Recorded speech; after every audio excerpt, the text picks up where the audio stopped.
Frú forseti. Hæstvirtur forsætisráðherra flutti hér á ársafmæli efnahagshrunsins ræðu sem hefði allt eins geta verið flutt fyrir ári síðan. Því að það hefur ekkert gerst af því sem að rakið var í ræðunni að þyrfti bráðnauðsynlega að gerast sem allra fyrst. Og frú forseti, nú er stöðnunin orðin slík að klukkan gengur ekki lengur. Ég ætla að biðja frú forseta að hringja bjöllunni þegar ég á 2 mínútur eftir. Það ætti ekki að vefjast fyrir frú forseta. En þegar menn standa frammi fyrir slíkum vanda eins og íslenska þjóðin stendur frammi fyrir nú, er mikilvægt að flækja ekki stöðunum of. Heldur gera sér grein fyrir því hvar hinn raunverulegi vandi liggur, hvar er kjarni vandans. Og þegar við gerum það í þeirri stöðu sem við erum nú, þá sjáum við að kjarni vandans sem við stöndum frammi fyrir er ekki svo flókinn. Kjarni vandans er sá að við erum í skuldakreppu. Ef við lítum fram hjá skuldum heimilanna, fyrirtækjana, sveitarfélagana og ríkisins, þá er staðan bara býsna góð á Íslandi. Hér hafa verið byggðir upp á áratugum innviðir sem eru mjög sterkir og eru að framleiða gríðarleg verðmæti upp á hvern einasta dag. Við erum á hverjum einasta degi að flytja út miklu meira heldur en við flytjum inn. Svoleiðis ef við lítum á Ísland sem eitt fyrirtæki í eigu þessara 300.000 rúmlega Íslendinga, þá gengur það fyrirtæki býsna vel ef litið er fram hjá skuldunum, afborgunum af þeim og umfram allt vöxtunum. Og hvernig er brugðist við þessum vanda af hálfu ríkisstjórnarinnar? Í fyrsta lagi með aðgerðaleysi, en svo nú með því að reyna að auka enn á skuldirnar. Það mun ekki leiða til farsælla niðurstöðu. En forsætisráðherra viðurkennir nú reyndar hæstvirtur sjálf núna að okkur beri kannski ekki að greiða Icesave, það sé ekki réttlátt. En samt ætla forsætisráðherra að neyða þjóð sína til þess að greiða Icesave skuldaklafan. Viðurkennir það sé ósanngjarnt, en samt eigum við að greiða sem þátt í einhvers konar alþjóðlegri vinsældakeppni, keppni sem að enginn er að fylgjast með nema félagar Samfylkingarinnar, sósíaldemókratar í Hollandi og í Bretlandi, og svo hefur nú sósíaldemókrötum í Noregi verið blandað í þetta leikrit. Og allt gengur þetta út á að beygja okkur í duftið, láta ganga á okkur til þess að öðlast virðingu. Rökleysan er sú að til að vera þjóða meðal þjóða þurfum við að láta erlent vald vaða yfir okkur. Þegar öll er á botning hvolft eru raunverulegir plúsar og mínusar í hagkerfinu það sem skiptir máli. Menn eiga viðskipti við lönd sem framleiða raunveruleg verðmæti og eru efnahagslega sjálfstæð. Ekki við þá sem sýna fram á mesta undirgefni í alþjóðasamfélagi sósíaldemókrata.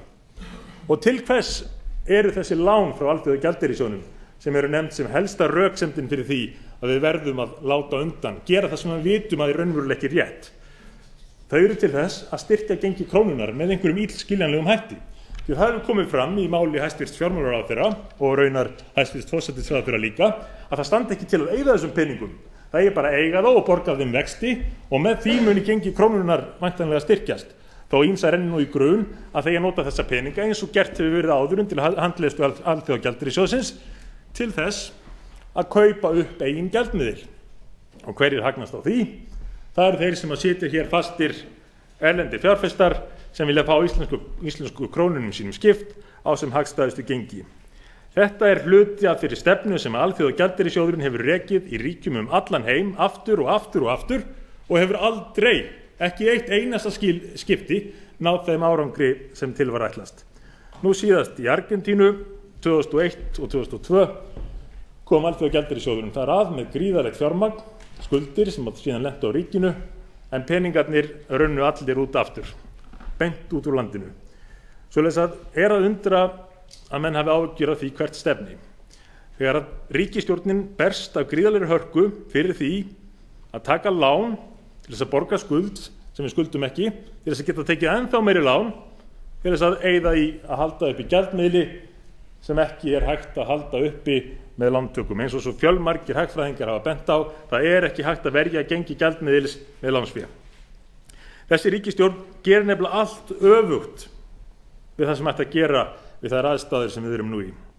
Icesave er eitt, vaxtastigið er annað og það er nú reyndar líka afleiðing af nálgun Alþjóðagjaldeyrissjóðsins sem að ríkisstjórnin reynir að fylgja í einu og öllu.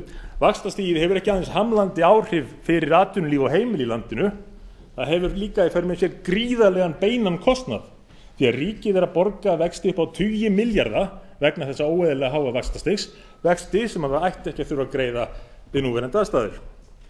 Og svo það niðurskurðurinn, eyðileggjandi niðurskurður án framtíðarsýnar, þar sem ekkert hugað að því hvort verið sé að slátra mjólkurkúnnum, eyðileggja framtíðarverðmæti.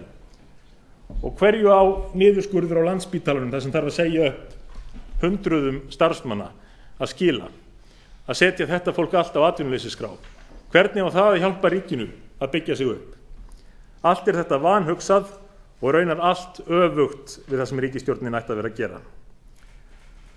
Og svo það skattahækkanirnar, líklega það vanhugsaðast af þessu öllu saman, að hækka skatta á fjölskyldur og fyrirtæki sem að sum hver skrimta og sum hver í miklu mínus og eiga í basli við hver einustu mánaðamót. Og það á að hækka þessa skatta og gera ráð fyrir því að það skili gríðarlegum tekjum í ríkissjóð, sem að með einföldu reikningsdæmi, bara með því að skoða hver afkoma heimila og fyrirtæki nú þegar, má öllum vera ljóst að mun ekki skila sér og eingöngu til þess fallið að setja enn fleiri fyrirtæki í þrot, gera enn fleiri atvinnulausa og draga enn úr skatttekjum. En þegar bent á þessa vankanta á nálgun ríkisstjórnarinnar, þá ekki brugðist við með málefnalegri umræðu.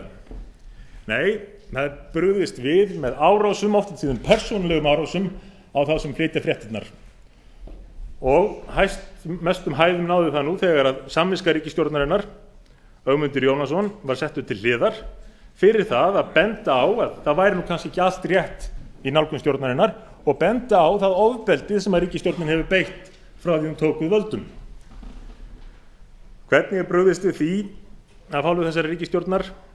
Með ófrægingar herferð í garð þessara ráðherra sem nú hefur verið vikið úr stjórninni.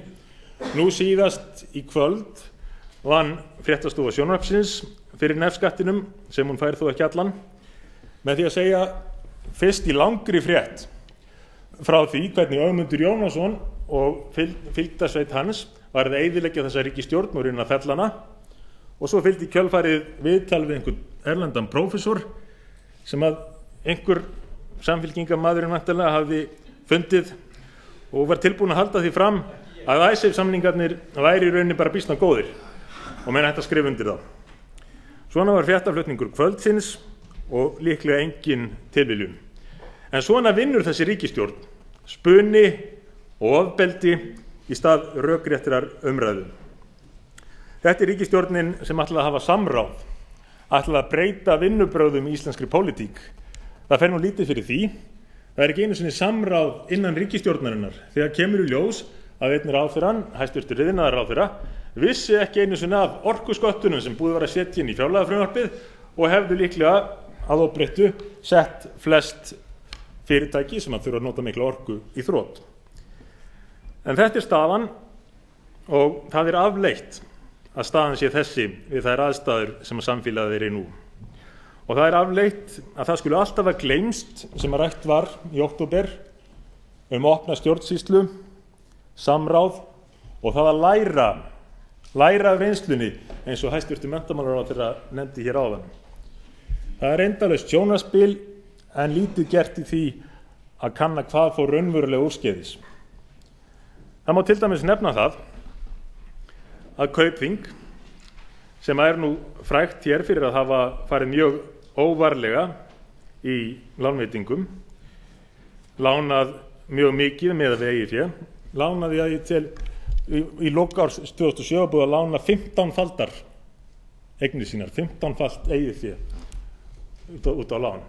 15 stærstu bankarnir í Bandaríkjunum voru búin að lána 23 sinnum eigið fé og eitthvað svipað í Bretlandi og eflaust í fleiri Evrópuríkjum.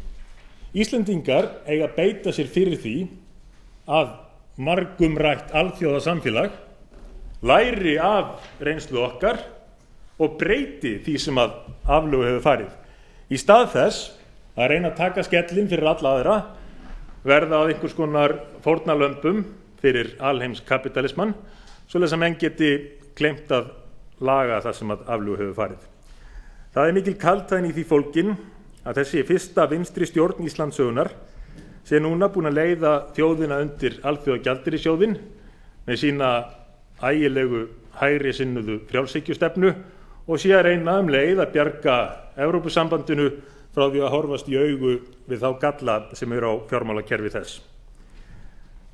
Ég held við ættum að gera eins og hæstvirtur menntamálaráðherra nefndi, reyna að læra af sögunni, því að einungis þannig getum við verið sátt við okkur þegar upp er staðið.